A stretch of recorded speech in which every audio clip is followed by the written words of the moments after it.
Welcome to the Elevate Podcast, powered by Braden. This is your front row seat to the stories of local leaders, both nonprofit and for-profit, who are shaping our community. Every episode brings you leadership insights, lessons from challenges, and practical strategies you can use today. And yes, we'll keep it real and have some fun along the way. If you're ready to elevate your leadership, hit subscribe and follow us on LinkedIn for updates and behind-the-scenes content. Now, let's dive in. Hey everybody, Jason Ohm here, and I'm back again in our studio at the Braden building, and I've got a reasonably new friend to me, but not a new friend to the community. I've got Chance with me from JDA Worldwide, and Chance, it's great to have you in the studio, and maybe just a quick little tidbit about where you are today. Yeah, it's good to be here. Chance Benbow, JDA, Indianapolis resident, live here on the north side of Indy. Been here since the end of 2013. So grew up in Indiana all my life. I'm an Outsy boy. I went to Anderson University, so Indiana's always been home. All right, gotcha. Okay, so let's go back to the beginning. Grew up in Muncie, right? So all the way through high school in Muncie? Yep. Gotcha. What are you doing in the high school days? What was fun? What were you studying? What was going on in those days? Yeah, at Delta High School in the early 2000s, everything revolved around football.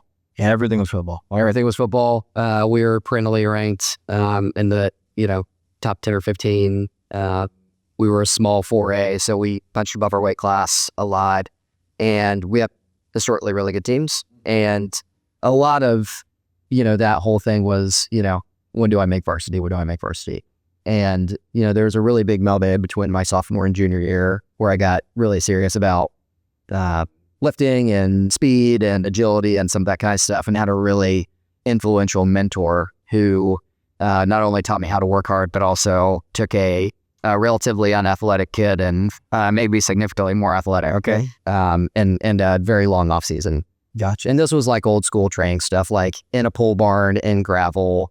Think like some of the Rocky. This is Rocky stuff. When you're climbing ropes, you're picking up rocks. This is cool. Okay, all right. Yeah. So his name was Ty Stebbins, and he made just a big impact on me. It's those little things. It's like, yeah, I'm getting stronger and faster, but I'm learning work ethic and commitment, and working through pain and delayed gratification, that sort of stuff. It's interesting when mentors kind of come in. I'm always curious. How do they show up, right? So was this a coach on the team, and did you seek him out, or did he kind of find you, say, hey, I think I could help somebody over here? How did that start? Yeah, he was just kind of a pillar of the community type of guy. He was an alum from our high school, and he actually trained my older brother, and my older brother had a similar leap from his junior year to senior year. And, that for a lot of us, was a good visual of like, hey, if you put the work in and, follow this program, then good things can happen. And lucky enough for me, that's what happened. So it was, that scenario. Gotcha. All right. So play football in high school, finish up your 4 years. As you're thinking about what's going to be next, are you thinking go into college? Or are you going to try to play football? What are you going to study, and where do you go? Yeah. I grew up in an advertising home. So marketing and things like that were always central to our home. I always tell people, me watching TV with my dad growing up was different than most kids, because we were talking about what we saw during commercial breaks. And you'd see things like the first ad and the last ad of the break are bookends, and those are a lot more valuable than the ones in the middle. So from a media buying standpoint, son, make sure that you negotiate the bookends. And it's things like, why do you think they're playing that music? Why do you think they have that actress or actor? What do you think they're actually trying to get across to the audience? So at a young age, I just kind of grew up listening and thinking through that. So it was always interesting is that I think in marketing, right, when you're in high school in a young age, most kids, when it's commercial time, they get up to go get a soda, they get a snack, they go to the bathroom. You're paying attention to the bookends, right? This is more important because it's first. This is more important because it's last, what you remember. How cool is that you're getting all of that at a young age? I'm just curious. You say a young age. Are you in elementary school? You guys are talking about this kind of stuff. When does that start? When do you remember? Yeah, certainly more in the high school years, as I'm just kind of considering what I want to do for a living. And I think growing up again in an entrepreneurial home, you have a little bit more of a sense of what's possible and ambition and dreaming and vision and some of that kind of stuff. So I don't think I knew really what I wanted to do at that point, but I knew, ingrained in me that there was just a sense of what could be possible. And, for me, it ended up being marketing. And from at an early age, that was just kind of instilled in us. Okay. All right. So leaving high school, gonna study marketing. Where do you go, and what's that 3, 4, 5 years? What's that look like? Yeah, I ended up at Anderson, and my dad and my older brother were both Wabash grads, and I think Wabash is an awesome school. I love their position of wanting to raise up really awesome men who think critically and act responsibly, and some of those things. I attended a lot of non-bell games growing up too, and it's just incredibly fun atmosphere. My faith is important to me, and I always joked with my parents that if I went to Wabash, I might need a liver transplant. So I was like, maybe some more accountability would be better for me. But no, Anderson was the right place. They had the number one Christian business school in the country at that time. The accountability piece for me, I wanted it. And I ended up meeting a lot of good people who kind of kept me in between the guardrails. A few times we slid over and hit the guardrails, but more or less, it was just a great environment for me, and it did allow me to continue to play football, which was a great experience, getting to do that all 4 years. So playing football all 4 years, maybe just some highlights of that, right? An opportunity to be a student athlete, some of the things maybe you learned, or was some takeaways that maybe came out of those 4 years that you're leveraging today. Just a little bit about that experience. Yeah, the obvious ones, right? Toughness, teamwork, tenacity, grit, being a part of a team, all of that you just got up close and personal every day. But I'd say that the one that was different than high school is there's such a love for the game and representing your community and things like that come with high school sports, which is just so special. But in college, it's a job. Yep. It is 365 days. There's like a 2-week break from the end of season till about, Thanksgiving, where people aren't doing much, but then without a shadow of a doubt, everyone is over at the wellness center in the gym doing something. Sure, it's because as athletes, we've just been trained to have this routine, and, everyone was just always, jumping at the bit to get back in there and do our thing. But it was a job, and, we got, we'd finish playing a game on Saturday. We'd get Sunday mornings off, and then Saturday afternoon, we'd be getting treatment for injuries. We'd be watching film, and then we'd actually lift, which is crazy. And then we'd do, some more film study on Mondays and walkthrough. And then Tuesday through Thursday, we're hitting it with practice. Friday's another walkthrough, final prep, and then Saturday game. Yeah, that's just the rhythm. And then in the off season, it's so much training and, 6 a.m. workouts and, things of that nature. So it was a job. And again, you just learn some of that responsibility and time management and continued hard work doing that for that extended period of time. You're having fun, but of course you're also learning a lot of good life skills, right? Those things that are hard to do. I got to get up today. I have to do this, right? But you're doing it as part of the team. So much fun. So before you move out and move on through the college ranks, maybe just one of the coolest games, funnest place you played, maybe just something that was interesting and during that 4 years, or a cool game. Yeah, the two that come to mind, my junior year was our best year. We went to Cincinnati to play Mount St. Joseph University. They were really good. At that point, they had won conference, I think, 3 of the last 5 years. This was right when Franklin was ascending and, a perennial playoff team. But we went to their house, and we had a young quarterback start that game, and our defense played really, really well. I think we ended up winning the game 10-9, beat them at their place, and it was a trademark win for us. But the funny part of that story is my junior year, I, in addition to starting a free safety, I also held kicks. And, when you're about ready to receive the kick, you put your hand out to signal to the center, hey, stop this thing. And at the end of the game, we had a 47-yard field goal to win. And after the game, our center was like, you had me really freaked out at the end of the game. I'm like, what are you talking about? He's like, when you reached out for that snap, your hand was shaking. And, I didn't know. I has a shirt out, and I say, don't mention this. Yeah, right. Snap, you got to get this thing down, get the laces out. Let's go win this game.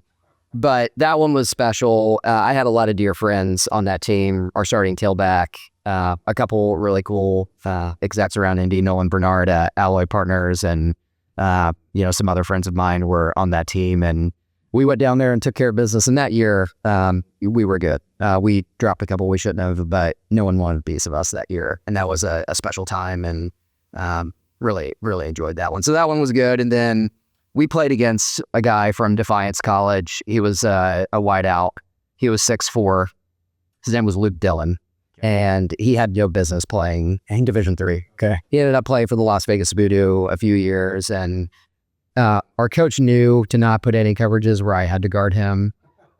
But there were a few times where he would just make some catches, and I think he might have had 2 or 3 touchdowns in the first half on us, but he was really good. And we came across a couple guys like that. Franklin had some quarterbacks who were phenomenal. Some MLB draft picks for Gross Holman we played against and beat on the road there too. So some fun times there. That's cool. I like the shaky hand story. Yeah, me a little bit nervous there. Yeah, just a little bit. We got it down and we won, but I had our center get freaked out. Oh, that's terrific. All right. So when you weren't playing football, you had to study. You're in marketing. And so as you're approaching the end of your college career, what do you think is going to be next, and kind of where do you go? Yeah, that was actually one of the cooler parts of my experience at Anderson. I was not a very good student. I snuck in with, I think, a B- average at the end of my time there. But the cool thing that I did have an opportunity to do is I took a class. It was a marketing class, and we, throughout the entire semester, from a marketing agency standpoint, managed an account the entire semester. And I got to manage Irwin Union Bank of Indianapolis. And we actually managed the account. We understood some of their technology, some of their unique differentiation, their audience, and we put a plan together for what a dream pay would be for them. Okay. And, having grown up in a agency home, getting to do this was almost kind of like, this is your chance to actually do this. Sure. And we loved that experience. It was great. But it actually was a motivation to start our own agency in college, which I did with a dear friend of mine. So following that class, we ended up starting our own agency together, and we did stuff for small businesses, car dealers, furniture galleries, athletic complexes, coffee shops, little things like that. Anyone who would pay us money to do anything. So got an opportunity to do that in college as a result of that marketing class, which was all the motivation I needed to try to pursue this full time. No kidding. So as a junior, get a chance, get experience, go out, work with the bank, but then start your own company while you're still in college with a friend. Yeah. So what's that look like? Are you just working with organizations in and around Anderson? Are you guys cold calling on people? What's that look like to get that off the ground? Yeah, we have a lot of cold calls. We leveraged our network. Both me and Andy Kennedy, who I started it with, we were both from Muncie, Delta grads. So we knew people at and around Muncie. Okay. And, sometimes it was like, these two are really ambitious, but let's just go ahead and take the meeting anyway. But we ended up doing some really cool work, for some of those local groups, and some of the stuff actually moved the needle for the organizations, and a lot of it won awards. And that experience was invaluable. I mean, we learned how to work together and have a true business partnership, but we also learned just some of the nitty-gritty stuff about working with paying clients. Yeah, right. And that was an experience that, I wouldn't trade for anything. I mean, it helped pay for a few bills in college, got us some experience, and it made all the difference as we were actually out looking for jobs, which was time for graduation. So what's that look like? So you're running that business, and you're getting ready to leave school. What comes next? Are you guys thinking you're going to take this and keep going, or are you guys going to do something different? What's it look like? So there's actually a pivotal moment when this happened. So Andy and I met with my dad, and we were up in Carmel at Kona at Clay Terrace. I'll never forget where we were. And the whole thing was Andy and I were going to go to my dad and basically, tell him, be like, hey, we're ready to make this, agency out of our apartment a real agency. And my dad was very gracious, but very honest with us. He's like, okay, so how much do you two want to make? And at that time, we're like, I don't know, 30 or 40 grand. Yeah, sure. He's like, great. So you're going to need laptops and all that. Yep. Software. Yep. Office space. Yep. He's like, are you guys going to hire anyone? And we're like, yeah, maybe. Oh, this. And he just starts going down the list of all the stuff. Yeah. You want benefits? Yes, of course. He's like, great. You guys are going to need to generate about 20 or 25 grand worth of margin every month. And at that point, Andy and I kind of looked at each other like, Yeah. we were doing stuff for 500, 2 grand, sure, at a time. The work again was really effective and all that kind of stuff. But we sat back and were like, dude, that's like 14 American Chevrolets per month. And that's a lot. What's your think? That's a bunch. So after that, we decided, okay, maybe this is a not yet. And Andy got an awesome role in Austin, Texas at an agency. And I got a role at this awesome agency in Fort Wayne, of all places. Worked on a lot of national brands, do a Best Hardware, GE, groups like that. Invaluable experience. That did not last long. After about 6 months, Andy and I talked again and we were like, screw it, we're doing this. No kidding. And the lessons I learned in that, year-long opportunity were invaluable. I had an incredible mentor who took me under his wing. His name's Mike Motherwell. I had all this great background with my dad, but was really sensitive about joining family business early on. I didn't want, kind of a reputation of, a silver spoon or, woke up on third base or anything. So I was like, I'm going to go out and, earn my keep and sure, not give anyone reason to say that. Looking back, a lot of pride and ego in that, which I've since come to reconcile. But that time was important of being able to be mentored by, someone else and have someone advocate for you and learn a lot about how an agency operates, right? Outside of, my firsthand knowledge of seeing my dad do it. So that was a special time. And it led to even greater things too. Yeah. So you get a time.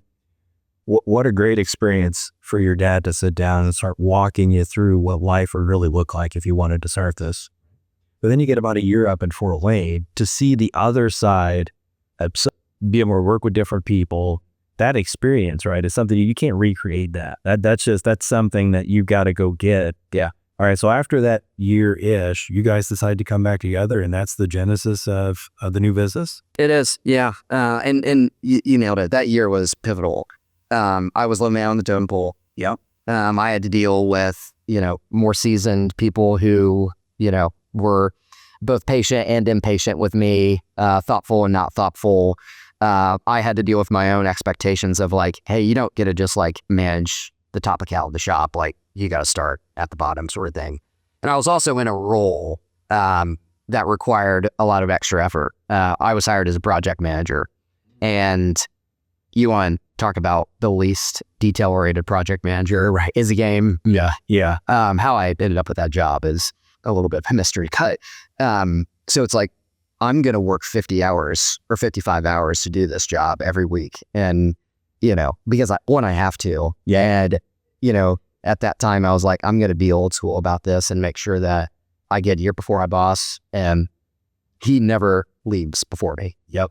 So, it was just learned a ton, but that set us up for great success in starting Intersection, which was the name of the agency. And we were kind of a branding boutique. Myself and Andy, and then we had a third partner who was a dear friend of mine to this day. His name's Tyler Earnley. And the three of us decided that we were going to start an agency and we were going to do it in Traverse City, Michigan, because my family had vacation there all throughout my childhood. We noticed that there weren't really any agencies up there. And we thought, hey, why not be a bigger fish in a smaller pond? And just kind of put it together and, having some more consultation and wisdom from my dad was great. He supported us in a lot of ways to kind of get that going. So here we have two 23-year-olds and a 22-year-old ready to set the world on fire. And yeah. And so what year was that up in Traverse City? What was that? That was all throughout 2011. Okay, so 2011. I do want to go back to one thing, and I don't want people to miss this. You're at a new place, you're working there for a year in Fort Wayne, and you said a couple of things you don't hear very often. I'm going to work 50, 55 hours. I'm going to be there before everybody else, and I'm not going to let my boss walk out after me. That work ethic, right? So that's I hear probably football, right?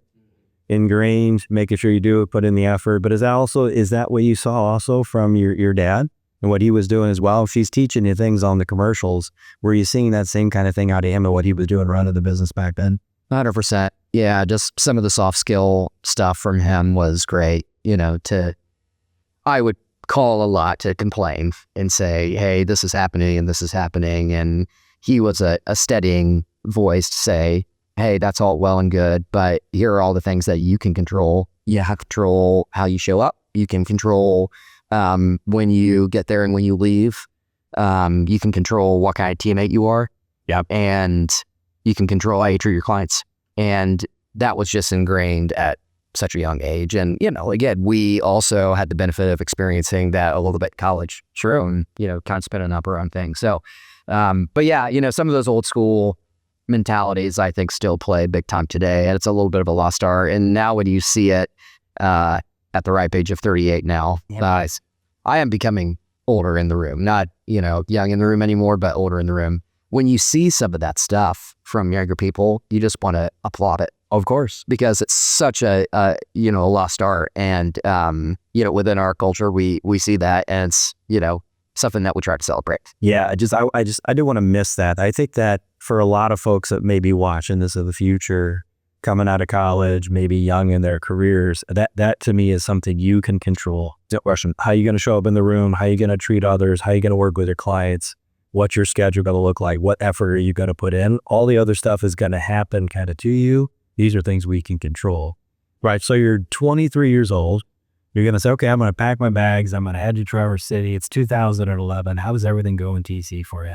Yeah, that was a magical time. We get started that year, and I'll never forget our first ever account we won. It was a Lake Ann camp. It was a summer camp up in northern Michigan. We did a rebrand for them, and we did, the equivalent of a strategic marketing plan. And Andy, I think, has this captured on his phone somewhere of us getting the call that they agreed to our proposal. And it was special, and that was the start. And I think at the end of that year, we made like $1,052.38 or something like that. So we actually made a little bit of money in our first year of operation. Got to do some great stuff up there. And, we found some really good people who were very open-handed with their networks. Reminds me a lot of one of the special things about Indianapolis, frankly, is we just found really good people up there. And the other thing that we discovered that we didn't anticipate is we got a ton of work back home in Muncie. Really? We did. Yeah. So we kind of, in some ways, started an HQ2 for a 4 or 5 person agency back in Muncie. But, we were able to be a prophet in our own land, which doesn't happen often. And we ended up with, some great relationships in Traverse City, but we ended up with some really good stuff back home, including rebranding our hometown, which was probably the coolest project we got to do. No kidding. So I'm just curious, if you're in Traverse City and you're focused up there, is it just old relationships that are around? So just enough people you guys knew from high school, college days, and those types of things that were coming to say, hey, could you help us to be able to start almost a business down here? Yeah, kidding. That's cool. It was great. Just so you know, it takes about 6 hours to get from Traverse City to Muncie. So we had it mapped out. We only did this a couple times because it's insane, but there were times where we would leave Traverse City at 4 a.m. We would go down, meet from 10:30 till 6. Yeah. And then we would drive back home to get home at midnight. Yeah. See, then start it right back over again in Traverse City. You can do that when you're 23. Yeah. It's harder to do as you get a little bit older with some kids, a little bit age. These days, I'm sleeping in a hotel that night. That's real. But back then, do it all day long. And no money for a hotel either. See, that was the other problem. It was like, hey, we are going to slam some Taco Bell and McDonald's, and we were hitting the road, Jack. And we did. But you just think about some of those things that like build culture and build friendships. Like I am to this day so close with Tyler and Andy, in part because, I mean, we were just putting on the line every day for one another. And, you know, those long trips up 69 to 131, it's just, you know, that's never ever going to go away for those memories and things like that. Yeah, that windshield time is awesome. Yeah. All right, so you're running that organization up there. What do you do next? When do you come back from Traverse City? Because you end up down here in Indianapolis like in 2013, 2014 or something like that. That's right. Yeah. So, you know, we intended to, you know, say, hey, we're gonna run this thing out and, you know, really give this a shot. And the cool thing with the Intersection story is like, Intersection was no joke. Like, yes, we were really young and it was our first job, but we tripled our revenue the following year in 2012. And then we doubled it again in 2013. So wait, just 3 years in business, go from making like $1,000 that first year to tripling in the second year and then doubling. Oh, wow. Yeah, from a top line, right? Yeah, see, yeah, of course. Think about the growth and number of new clients. That's amazing. Yeah. And, you know, we were doing good stuff. Like, I actually, you know, we joke about this. Some of the stuff that we were doing back at that time was really innovative. Like, we were creating brands with no vowels. That's a common thing to do nowadays. We did it back in 2012. We did variable brand systems. Think AOL, think Adobe, think USA Today, where you have a brand mark that can have different imagery and graphics and colorways go into it. We did that for an awesome arts organization. So we were doing we shot some incredible campaigns that had the look and feel of like the Levi's Go Forth campaign or the Chrysler Born in Detroit. Like, we kind of, you know, we're doing some of that. That's hard to have as inspiration and pull it off, but we did.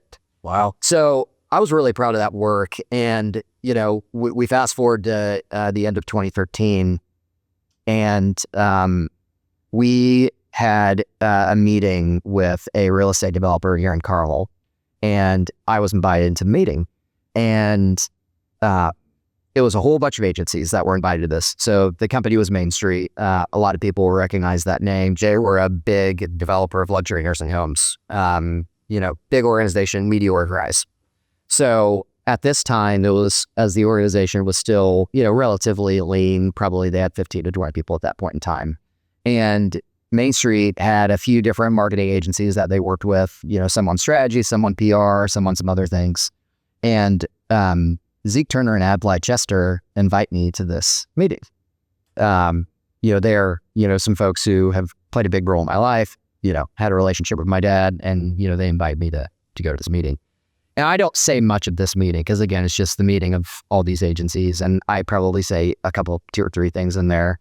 But apparently whatever I said, you know, was impressive enough for them to say, hey, why are we working with all these agencies when we can hire Chance? So Okay. that was very honoring to hear that. The problem is 2 of my closest friends are back in Traverse City. Yep. And, you know, I go back and I tell these guys, be like, fellas, I think we actually have a shot to sign these guys. Like, there's a gap here for us to fill. The problem was Zeke ends up offering me a job. Yep. And at that time, we were growing. We had actually acquired a little agency in Traverse City. Okay. And the weight of running an agency, and again, we're 24 at this point. Yep. 25, something like that. The weight of, like, we have a big payroll to hit. We all of a sudden have 3 or 4 additional employees on top of the 3 of us. Yep. There are car payments, there are mortgages, there are kids' school, there are all these things. And, you know, it's like, we're on our way to being $1 million agency in top line, which, you know, for some young kids and the, you know, 2010s, that's, you know, pretty good. Heck yeah, yes. So, you know, we're feeling the weight of that.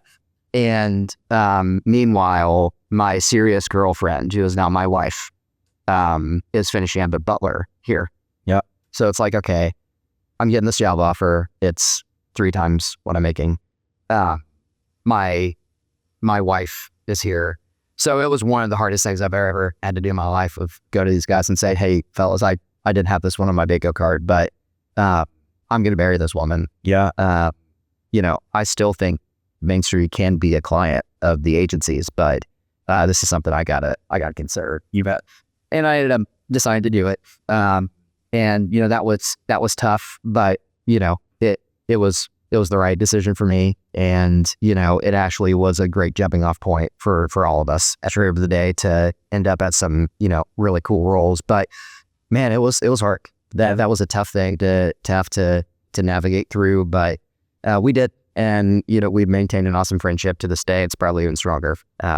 But that's how that chapter got. Gotcha. All right, so now you're back here in Indianapolis. You fast forward a little bit. You got the girl, so that's good. Yes. So the girlfriend became the wife. Excellent. No refunds. She knows that. So no refund policy. Good job. Right.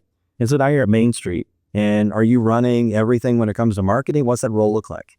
Yeah. Right when I got there, I think I was the 25th employee. Okay. And, one of the reasons I was so fascinated with accepting that role is it's like, I'm 25 years old and these guys want me to run marketing for a $300 million a year. Yeah. Like the premier developer of these post-acute healthcare properties.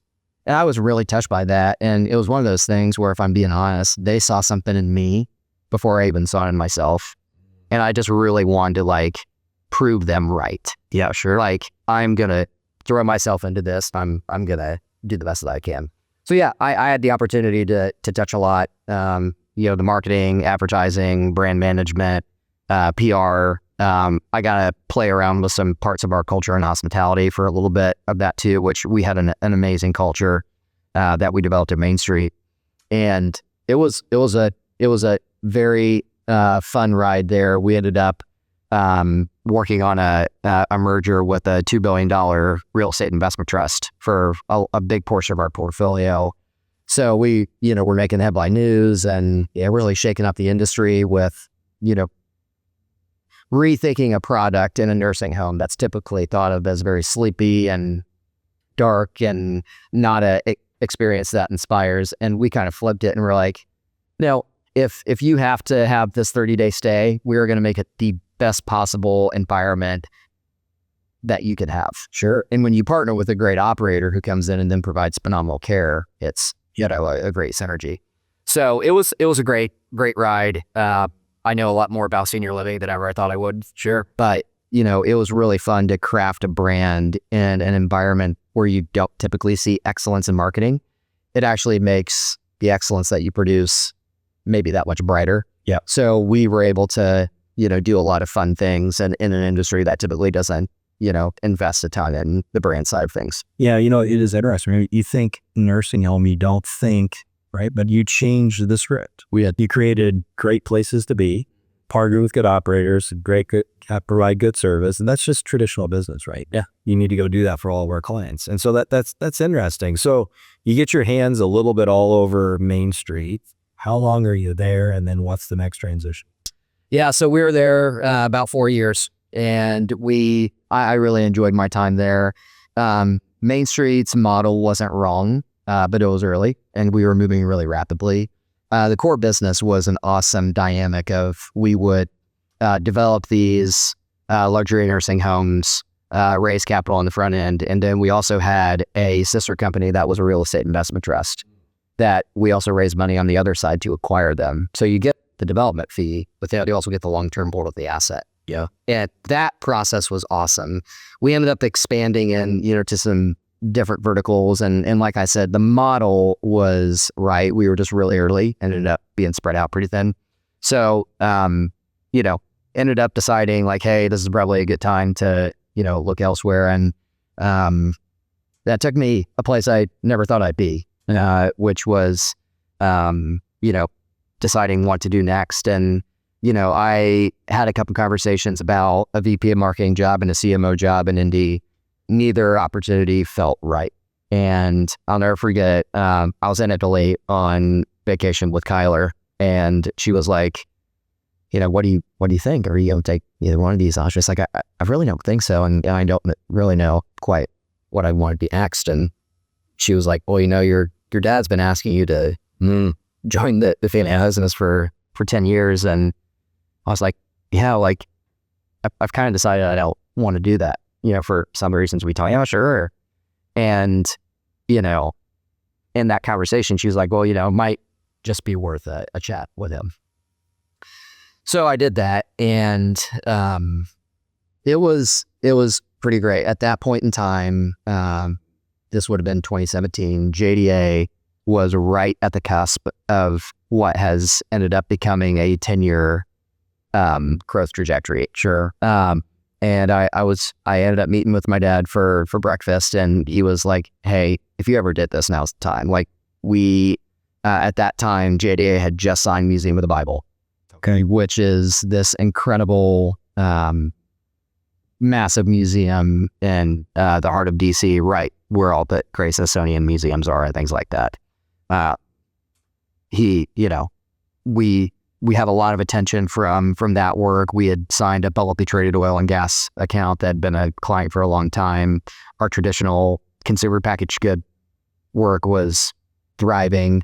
Answers of Genesis and the Creation Museum were really humming along with the Ark Encounter. And he was like, we're growing. And we didn't realize just how big of a magnet the Museum of the Bible visibility was going to bring the agency. Sure. But that campaign was some of the best work we've ever done. 500,000 people went to the museum in the first 6 months of its opening. Wow. And, you know, the campaign that we launched to help drive people there was very effective.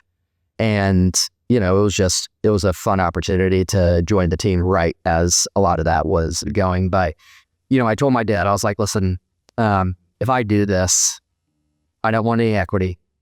I don't want you to feel like you have to pass me the torch. Like, I want to help you finish strong. That's what I want. So just tell me first when you're ready to hang this up, whether that's in 10 minutes or 10 years or 20 years or whatever the case may be. I want to know first. Yep. That's been 10 years ago. Gotcha. And things are moving along really well. And it's been a wild ride. I was talking to a dear friend of mine and about the job. And I was like, I don't think I'm going to take it for all, you know, the ego reasons and things like that. And he's like, all right, so let me get this straight. You're not going to take this job because, you know, it's family business and you swore it off. And I was like, yeah. He's like, so anyone who knows you knows that you're qualified for this job. Anyone who doesn't know you, why do you care?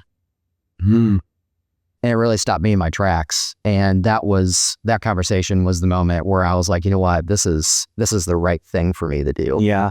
And I did not know that it would fast forward to the role I'm in today. Because I also resisted that too.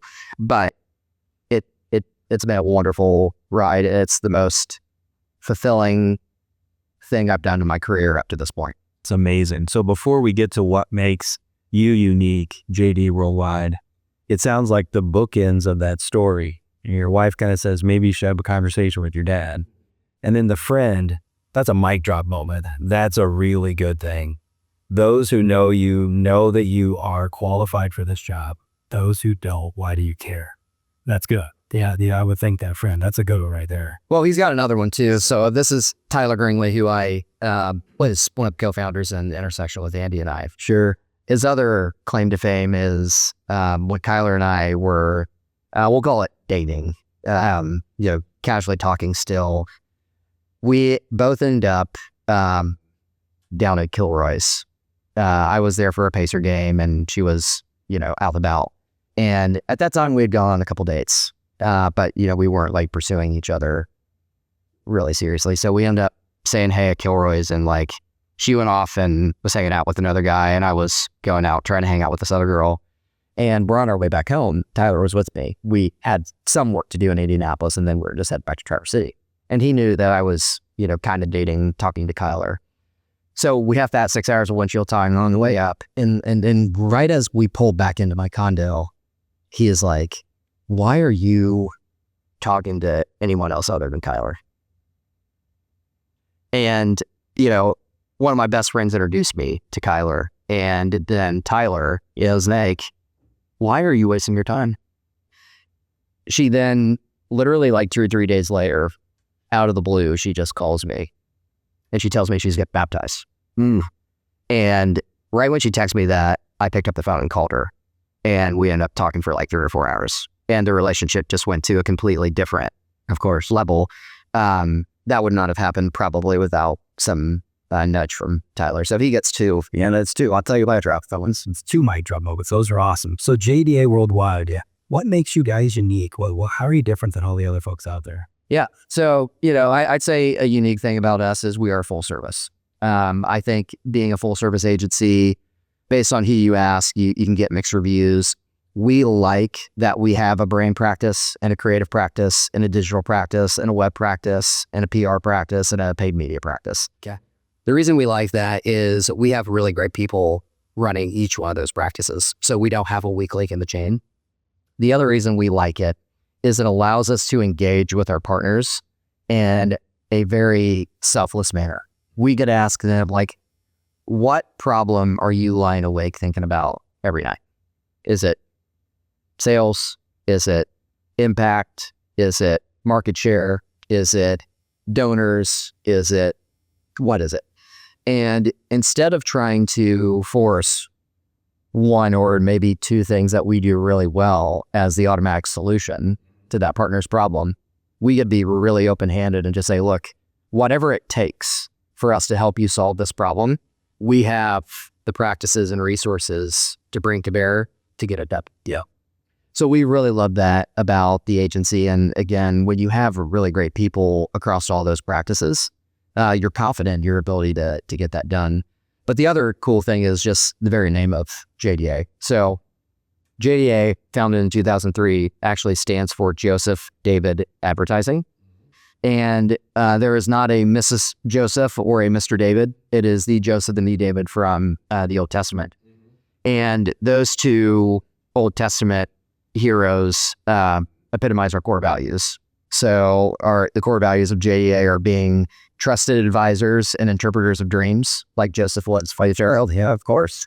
We kind of view that as being interpreters of dreams for CEOs and business leaders and org leaders. Yeah. And also being their trusted advisor. So we often, try to work with category leading brands and things of that nature. And because of that, it's our duty to be great advisors and interpreters of their dreams and then take them to market.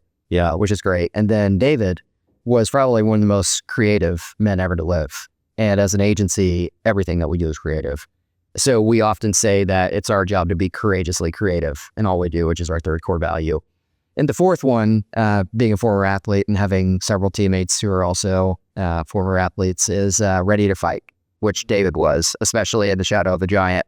So one of our kind of calling cards is to read dreams and slay giants. And we do that on behalf of our clients. So that means that we often run toward partners who have very convicted values, whether that is a leader of a secular organization who has very, firm values, or faith-based or nonprofit-oriented organizations who exist to impact.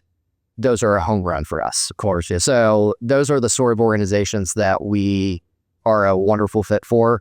But given our full service capabilities, we end up with partners of a wide array, which I really enjoy. Yeah, it's awesome. When you think about your business, and a lot of folks don't know JDA.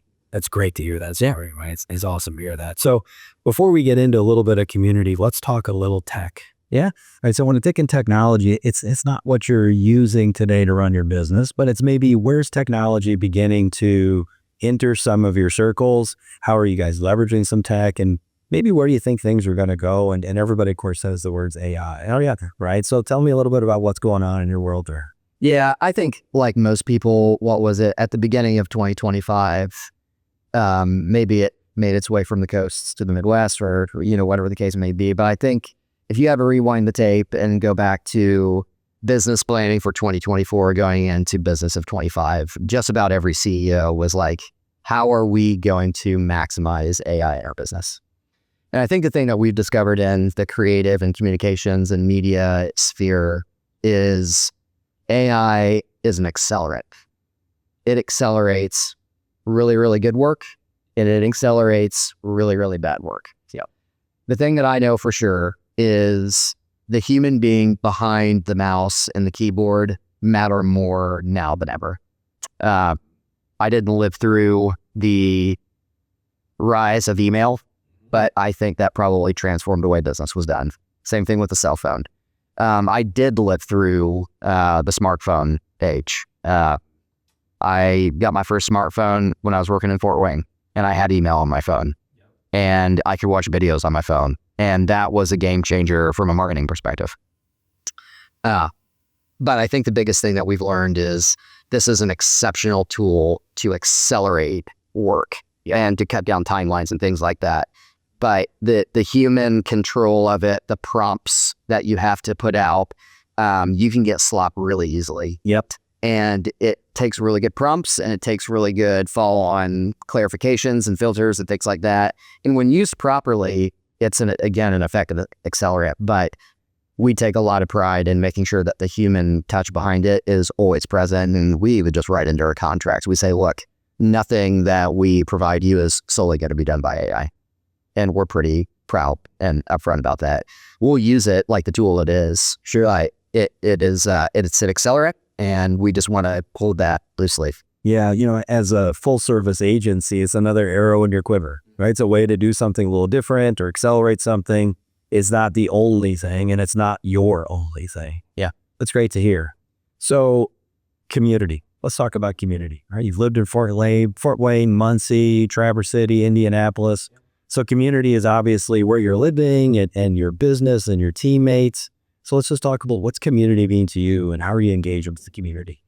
Yeah, I think the biggest thing is Indianapolis is the biggest small town ever.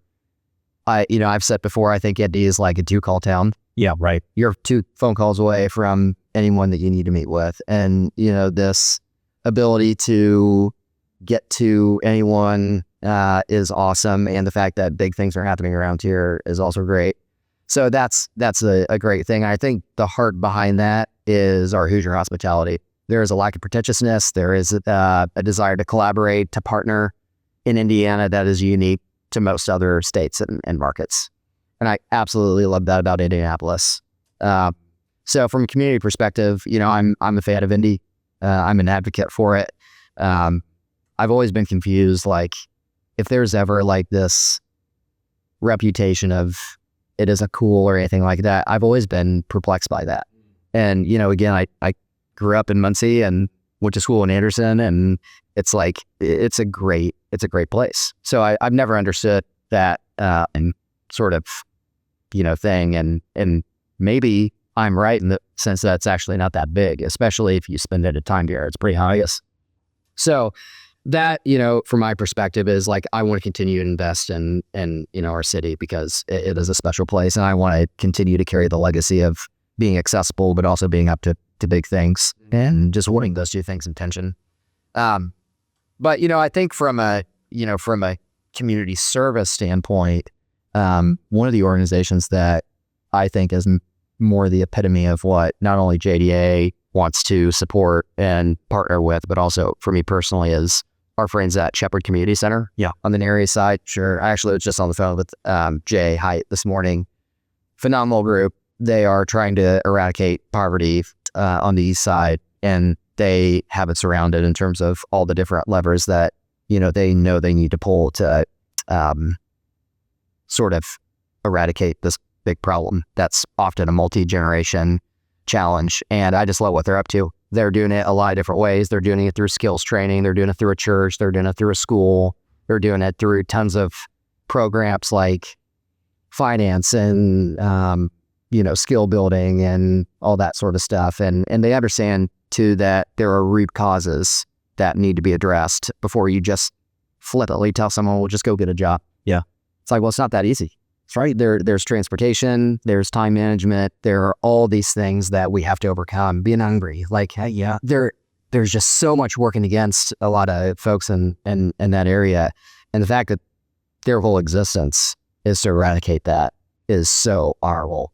And we love them. So we volunteered there. We love giving to them, and they are just exactly what we want and, a community leader. Yeah, when you think about the community, you're exactly right. You're 2 calls away from getting to somebody. but then helping the community. Shepherd's doing a lot. That they are a great resource for those folks over there. And it's just not that easy to just get a job.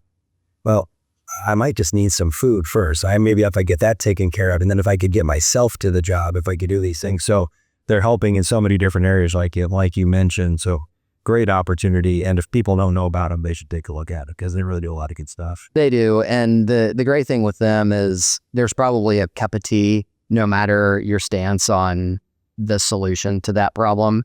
Odds are they are probably doing something in that realm. And it's one of those things where it's like, you might not, completely be on board with everything that they do, but odds are there's something that Shepherd's doing that likely aligns with their values. And I love that too. It's like, we need more unifiers out there in this day and age. And it's like, odds are they're doing something that probably aligns with your values and one's thought on, how do we help, solve this very complex issue. Yeah, agreed. All right, before we end, maybe just a little bit of fun. Yeah, right. So we know you enjoy your job. You love what you do. But when you're not working, what's fun? What are you doing these days? Anything with my two crazy kids. I have a 7-year-old and a 4-year-old. And between, I'd say, about 7 a.m. and 8:30 p.m. is like a WWE match. But they're crazy. But love them. Kyler and I love doing anything with them. They're both into sports right now, which is really fun. I got to watch out on any psycho dad stuff. But I get it. I coach with a bunch of my friends. So sure, I have some good checks and balances there.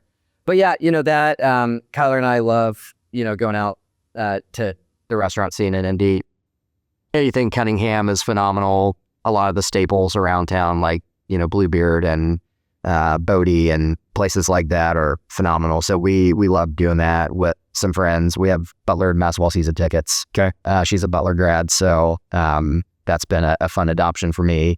And I will golf just about in any climate I can. And we belong out of Hillcrest, which is a fun club. A lot of young guys out there, easy to get in a fun game. So that's usually about it. So as much time as I can with them and golf when I can and sports all the time. 7 and 4, a little bit like a WWE time at the house, but those times are awesome and they're fun. So Joy, my friend. Chance, thank you for being on the show. Thanks for sharing your story. Appreciate it. Absolutely. My pleasure.